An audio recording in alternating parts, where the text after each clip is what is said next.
Hello and welcome to Ed's World. I'm J. Edgar Davis, and you'll notice that I have my headphones on today, and that's because we're going to be playing in a completely different format today. I have a friend that's here with me today, and we want to talk about the Alfie Evans case.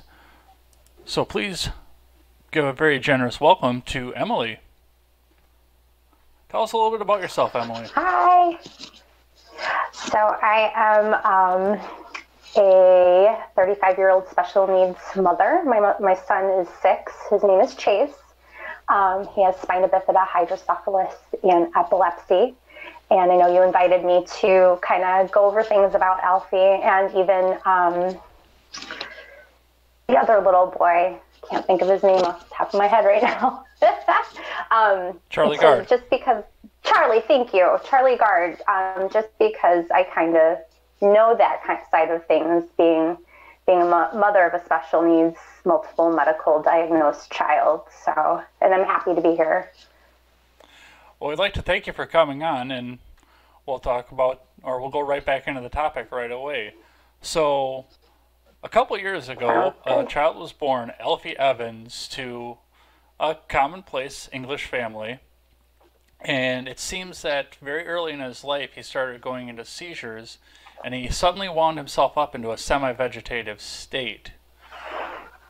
It seems that the doctors believed that there was no chance of him recovering from this semi-vegetative state, and they decided to take him off life support and let him just essentially die, which led to backlash, obviously, from the parents. I'm sure you would know what that would be like.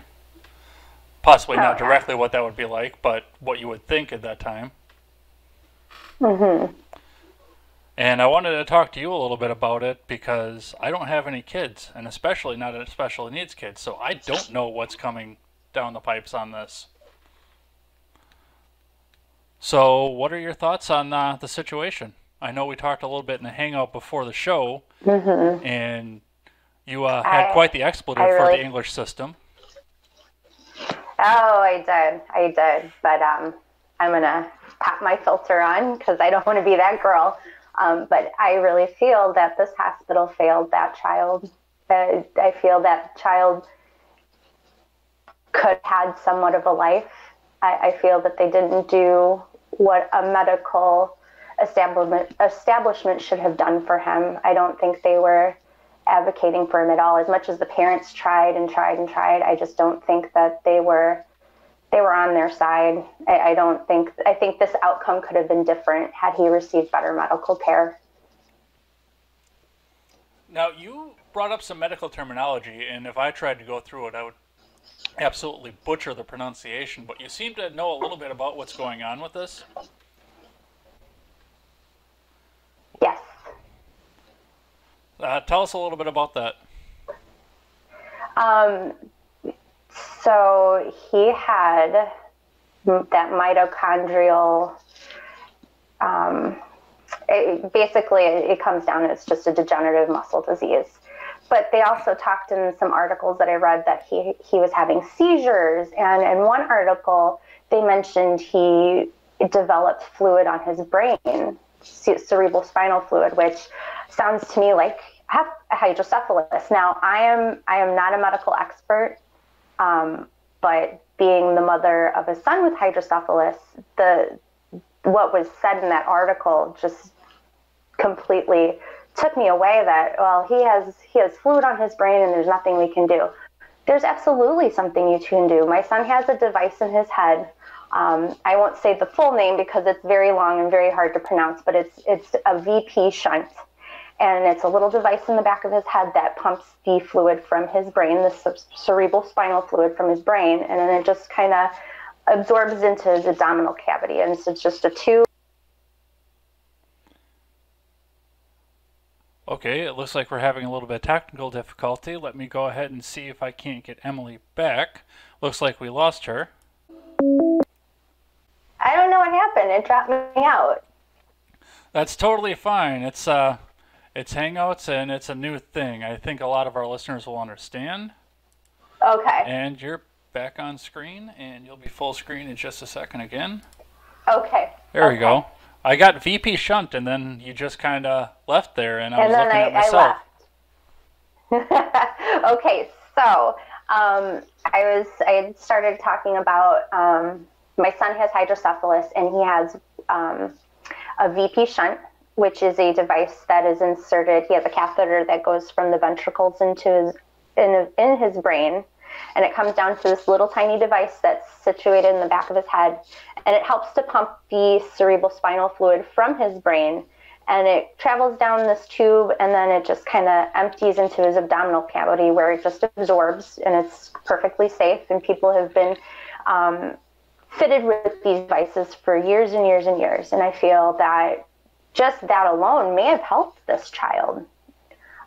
They mentioned him having seizures. Well, why wasn't he treated for epilepsy, given an EEG? Now, we only are told what we are told from the media. He could have had an EEG, but I mean, I feel I'm assuming if he would have had an EEG, then they would have been treating these seizures, and maybe he wouldn't have been in a vegetative state. There's a lot of red flags that I don't understand why this boy wasn't given the medical intervention he needed. And so they slapped him with this muscle degenerative disease. Could that really have been it? Maybe it was something totally different that could have been treated. And the reality of life is that he possibly could have been treated. I know Marco Rubio was one of the loudest voices, along with Ted Cruz on our side, that wanted to get him moved to the United States to get treatment. And it was the same with Charlie Gard that preceded him. That was almost the same case. That was a hole in the heart treatment that even our president wanted to come forward and bring him over into the States to get treated. I know it may have cost an out-of-state resident money or an out-of-country resident money to get treated here, but both cases were so high profile that there would have been plenty of GoFundMes and charities to go help them get here and get the treatment that they needed. That wouldn't have been something that would have fallen on the taxpayers to have them come here, I don't believe. Right. And I believe that with Alfie Evans, there was a GoFundMe, and I think they raised about $1 million to get him here. And I'm not sure if it was Alfie Evans or if it was Charlie Gard, but a doctor from America went over there and gave like a second opinion, and the doctor's like, well, no, I don't think you're right on this. Like, he gave the opinion, and he was a specialist in this mitochondrial disease, this muscle disease, and he gave his opinion and said, we can treat this, we can prolong his life, he just needs some medical intervention. And it's almost like the doctors at this hospital didn't even want to bother helping him or Charlie Gard at this matter. I know there were two different hospitals, but I mean, come on, you can't just decide, oh, well, because he's having seizures and he's in a vegetative state right now, we're not going to help him. Well, why? Why not? Why wasn't he given a chance?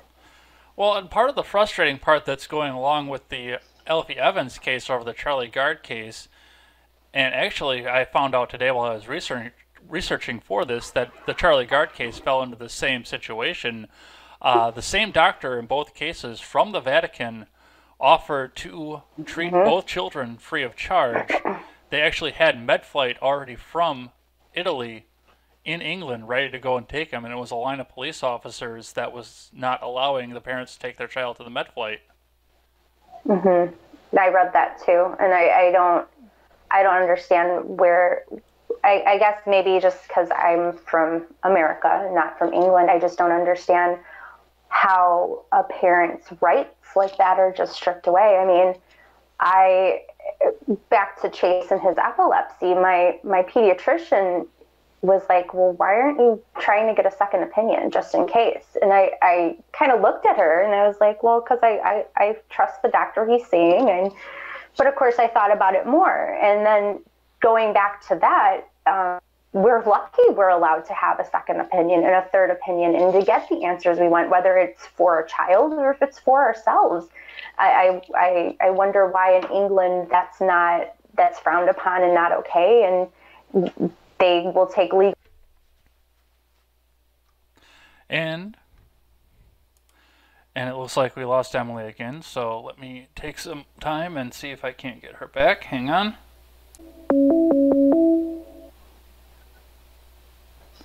It's always going to be the first show. Where did I drop off at? It sounded like you had just transitioned back into Chase and his epilepsy. Okay, so Chase has epilepsy, and we've been seeing the epilepsy doctors out of Lurie's for the past 2 years.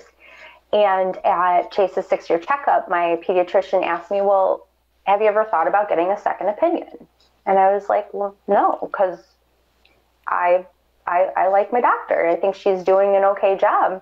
I don't feel that she's doing anything poorly, but saying that, we're lucky to live in a country that we're allowed to have second and third opinions, whether it's for a child and their issues or even ourselves. I don't understand why this seems to be frowned upon in England, and why England feels that the government should intervene with the decisions of anybody medically. The fact that they couldn't even leave the hospital was surprising, because I work in a doctor's office, and there's many times I see this patient left AMA. Which is against medical advice. Why is it that these people, Katie and Tom? Tim? I believe so, yes. I believe it's Tom. Tom, why weren't they allowed to leave? This is their life and their child, and they should have the right to seek medical care elsewhere. I guess I just don't understand. I don't understand where the laws lie in England as opposed to here. And I guess we should all be thankful we're in a country that allows us to get the medical care we want. And I want to touch on something that you said before we dropped out of the last call, and that was, you had said we're allowed to get a second and third opinion to get the answers that we want. I think it was involuntary rather than saying the answers that we need. And I think that's so important, because... Right. Yeah, it is definitely more of a need than want. If I felt that Chase's epilepsy I don't feel that we're neglected with his doctor. I feel like she's trying everything she can to figure out what is going to work for him. And if I felt that she wasn't trying hard enough, I could take him to somewhere else to get the help that I needed with another epileptologist or another neurologist. But that's the same for anybody. I work in a surgeon's office, and we've had patients who've come in for a second opinion because they didn't like what the first doctor had to say. And I think it's important that people get what they need and get the answers that they want. I wouldn't want to see a doctor for Chase and they say, oh, we're going to do surgery and rip out his shunt because I know he needs it. So in that case, I would go seek a second opinion from a different neurosurgeon, because I don't think that's the right way to go, because I'm his parent and I'm his advocate. I'm his voice. Well, and when you had said want, that just triggered something right in my mind. If it's the answer that you need, it just feels like that, and that's the case that we're going with here. The answer that it was time for Alfie Evans to die was the answer that the government felt that the parents needed, whereas they wanted to go and get a second opinion. They wanted to get the opinion that they wanted. So we have a level of freedom over here that's just non-existent over on the other side of the pond, and that's something that a lot of conservative pundits are saying, and it's going to be like a broken record for me to say it. It's the magic of socialized medicine. It's socialized medicine and eugenics, and deciding who's worth it, who's worth the treatment, and who isn't. And that's a scary thought to me.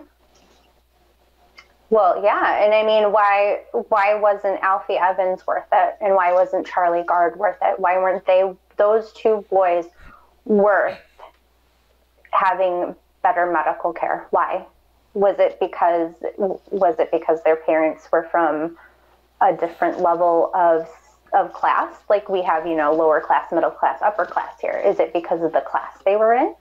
Why weren't these boys treated the same as anybody else. Now, let's play devil's advocate here. Let's say, and well, it's a first interview show, so we're gonna be experiencing some problems here. So, oh hi, I'm back. oh hey, you're back. I was getting really emotional there too. Yeah, and you said devil's advocate, and that's just about where it ended. Oh, and it dropped. So okay. Maybe Hangouts doesn't like the devil. I don't know. I don't know. So I wanted to play devil's advocate. Like here, it doesn't matter if you're low class or high class, you're going to get medical treatment. May not be the best medical treatment, but you'll get medical treatment. But then again, you can go, it doesn't matter what you have, an ER is going to take care of you. Whether you sawed off a limb or you have a burst appendix, you're going to get medical attention. And you're going to get the medical attention you need. I mean, if you have cancer, there's agencies in America that are going to help you get the care you need. I don't understand, was Alfie's parents a poor class, and that's why they decided that Alfie Evans wasn't worth trying to figure out what was wrong with him, and that is just so wrong. I can't imagine watching my child die in a hospital bed and not get the medical treatment that he needs. And I can't imagine the heartbreak of the Evans family, because I feel this boy probably had a chance that Adler Hay Children's Hospital did not give him. And you know that if the kid's last name was Windsor, I don't know if you were aware, that's the royal family surname, mm-hmm. He'd have been on the first flight to Italy. Well, that's just it. Is that why? Is that why Alfie Evans and Charlie Gard didn't get the medical attention they need? Because they weren't part of the Windsor family? Is that why? I mean, we'll probably never know. And I think it's heartbreaking that the parents had to give up their fight. And of course, we don't know the whole story behind that. Why would you just stop fighting for your child? What happened there? What happened behind the scenes? See, I'm getting playing devil's advocate here. I feel like there is something else going on that they decided to, because I had read an article, and I apologize, I did not save any of the articles I read, but I had read an article that last week, Mr. Evans decided to tell people in Alfie's Facebook group to we're done fighting and to go home. Thank you for your support, but we're tired of fighting. And then Monday they withdrew life support on him. Why all of a sudden? You know? Well, yeah, and it goes back to the royal family too. I mean, and the people that were watching over this. I mean, there's a petition. I've got it up on the screen right now. You can't see it because we're not doing live stream, but I've got a petition up here right now, and if you allow me, I'd like to read from it. It wasn't even the Evans family. It was just a commoner out there that wrote to the Queen and said, and I quote, "To Her Majesty in Parliament, we the undersigned humbly petition Your Majesty for protection of life and liberty of your 23-month-old subject Alfie Evans. The judges in Your Majesty's courts have given orders to kill Alfie on the appointed hour at Adler Hay Hospital in Liverpool by withdrawing his life support. For the day and hour of that killing to be kept secret from the public to avoid any protest or hindrance, and for Alfie to be detained in Adler Hay until his death. Next point, any attempt to release him to be resisted by force and punishment by imprisonment. These cruel orders are not authorized by any law ever passed in a democratic parliament. Instead, she said, judges pretend to exercise Your Majesty's ancient autocratic jurisdiction over life and death of your subjects. As loyal subjects, we refuse to believe that Your Majesty would ever command such evil deeds to be done, and we denounce Alfie's death sentence and imprisonment as a seditious usurpation against Your Majesty and the law of the land. There is no time to spare anymore. We shall patiently await Your Majesty's royal protection and justice, and in the meantime, Alfie's army and the good people of Liverpool will not sit back and allow this to happen. I cannot stop them from now joining up and demonstrating outside Elder Hay again to do the utmost to defend Alfie against all those who prepared to take his life in the next 24 hours. So what are your thoughts on that? It's sad that petition wasn't good enough. I just, this little boy could have had a chance at life, and I feel that this poor child was not given a chance. Neither. Come on, let's see if we can get Emily back. Everybody send positive vibes. Hey, there she is. Positive vibes. Oh. Positive vibes. Sorry. No, the last thing you said was you feel like this poor child wasn't given a chance. It must be emotion driven. Yeah. Oh, yeah. But I do feel he was not given a chance. He or Charlie Gard. Did you hear me talk about the? There was something I read, and I don't know if it was just this last time they did the undid life support, or I don't know if he had a trach or anything. But at one point he was breathing on his own, and the doctors were like, "Oh well, no, it's not going to last forever." I mean, he breathed on his own for 72 or 70 hours. Yeah. I mean, what do you mean?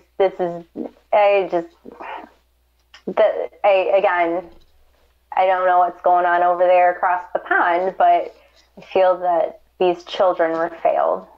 They were failed at a chance of life. Yeah, maybe they had a little more medical needs than other children, but I think they were not given a chance. I found an interesting article along those same lines when I was trying to find a reaction from the royal family to that, and I was unable to find something, but I found an interesting article that said that if Diana was still alive, she would have been carrying the child out herself to take him to the helicopter to get him to Italy. And, I think back to when she was alive, and I kind of buy that. I think she would have. Oh, I would agree with that statement as well, because Diana was a humanitarian and she was a real person. And I think that she cared enough for the people of England that she would have made sure both of those little boys got the help that they needed. Your microphone is tucked under your collar. I'm getting a little bit of hollow there. There we go. That's better. Yeah. Well, that was part of the reason I was looking for a royal family reaction to the whole situation too, is because I mean, these are their subjects. I know they've turned most of their political power over to the ministry and the parliament at this point, but I mean, from the inception of the Tudors, back before it was the Windsor family, they felt that they had a God-given right and responsibility to care for their people, and I'm not seeing that right now. Yeah. Queen Elizabeth can override Parliament, especially on a situation like that.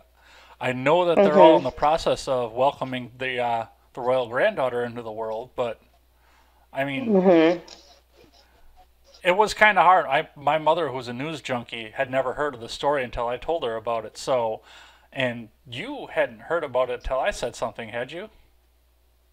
I know you'd heard about Charlie I had Gard. not heard about Alfie. I had read a little bit about Charlie Gard, and I didn't follow the story. I just knew that these parents were trying to get medical help elsewhere, and England was not allowing them to get the help they needed. And that's, I think, a big part of the reason that we're having this discussion right now, is I feel like the story was buried in the news because it steps back the socialized medical argument 500 years. Easy. Right. And there's so many people for that here, and I don't think that's a good idea at all. I mean, look what's happening. Look what's happening in England. These children are essentially being killed off because they could potentially have medical issues later in life. And it falls onto the line of eugenics, and, your child with Spina Bifida, which you had to explain to me today because I didn't know what was going on with it completely.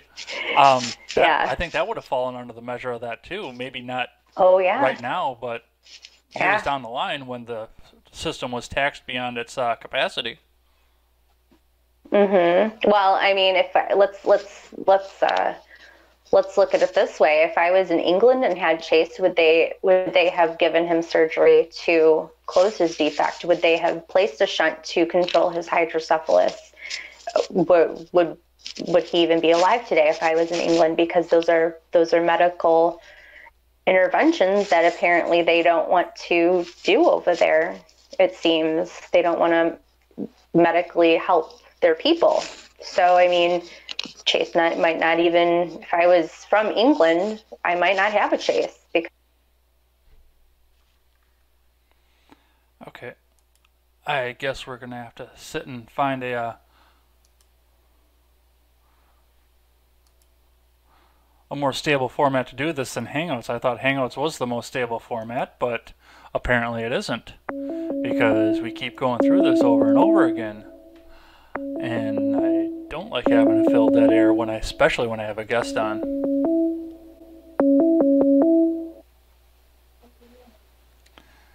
And the last thing you said was that you wouldn't have a Chase right now. Oh my gosh, this is crazy. I'm not being positive. I'm being so negative. But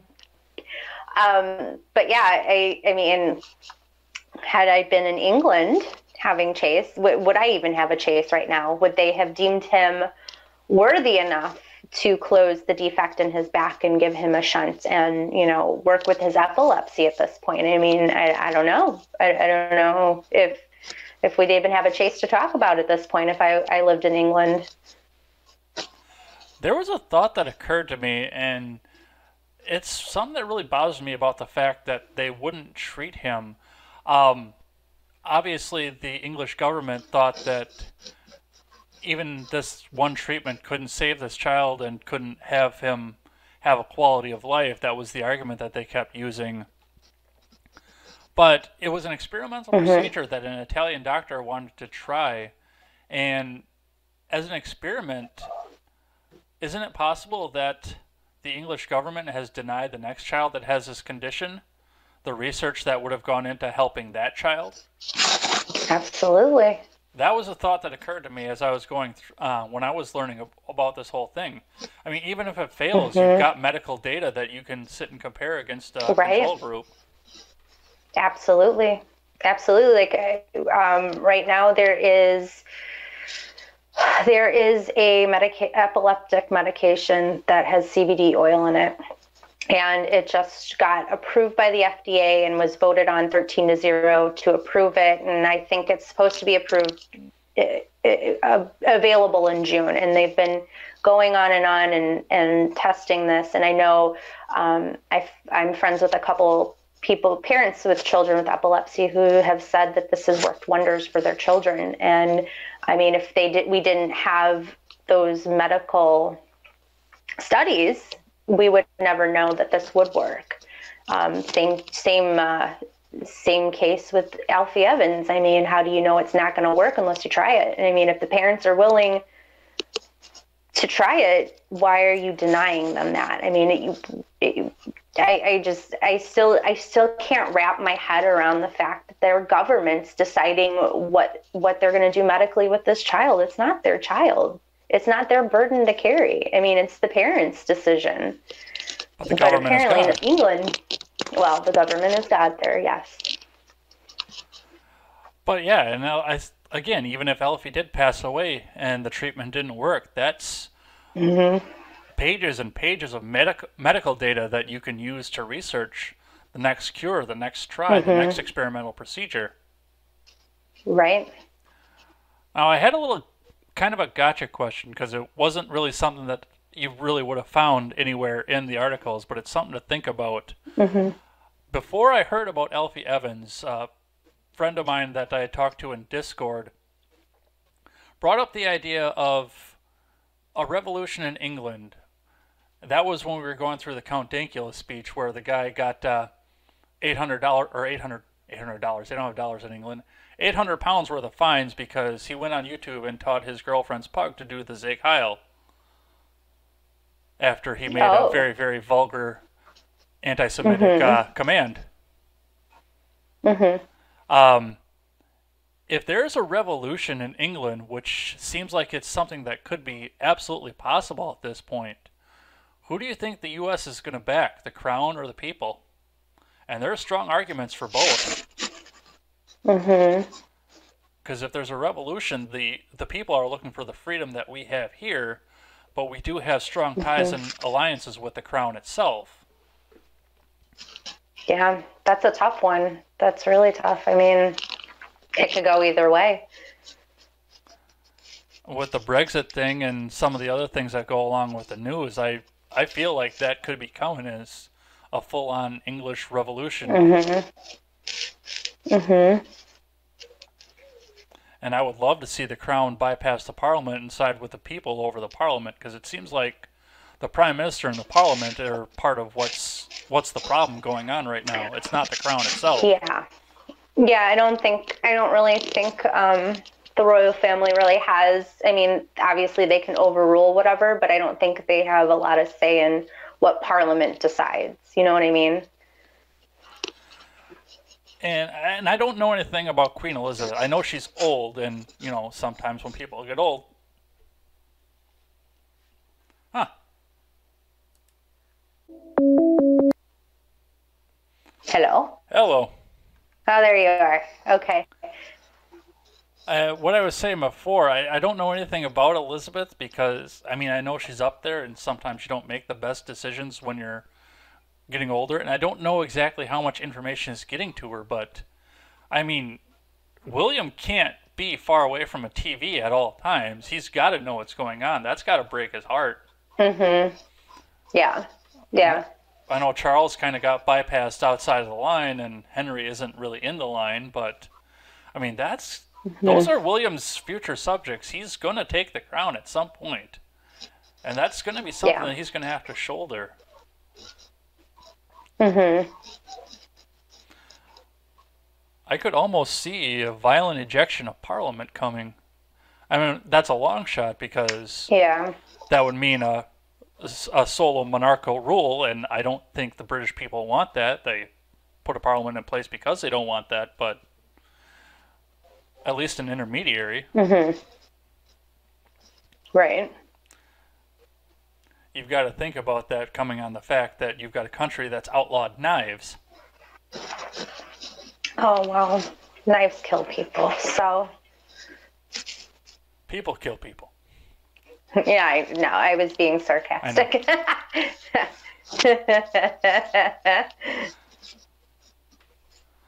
No, that's part of the thing that I'm starting to wonder. And I'd love to get more opinion on that as to... Mm-hmm. Who do you think the U.S. would back? And there are strong arguments to both sides. Mm-hmm. Right. You have anything else to add to this conversation? Nope. I think I've given my feelings on what I read last night and how heartbreaking it is for both of those families, both the Evans family and the Gard family, that their sweet boys were not given a chance. And it's just a shame. One of my friends does a podcast, and when he brings people on to interview, he does something where he wants the people to talk about something happy and something not necessarily politically or socially related. It could be a hobby that you're doing. It's something you're doing with your house, how your family's doing. So take a couple minutes and talk about something good. Okay. So, well, I have a Facebook page for Chase. Since we've talked about him a lot today, if you want to follow him on Facebook, his page is The Adventures of Super Chase, which I'll link in the description. Thank you so much. And then I actually started as a hobby. I've been buying cheap furniture from Goodwill and yard sales, and I've been painting them and trying to flip them and start a little side job. And right now, my Facebook page is called Mrs. Emily N, but I actually have a website called stuffandjunkinthings.com.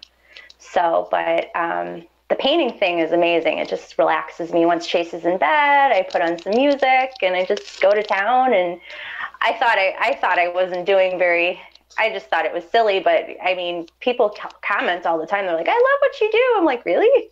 Okay, I'll keep going. So, but on stuffandjunkandthings.com, I actually do blog posts on it, so you can read about the things I'm trying and the things I'm doing and stuff like that. So if you're interested in either of those, there's what's going on in my life.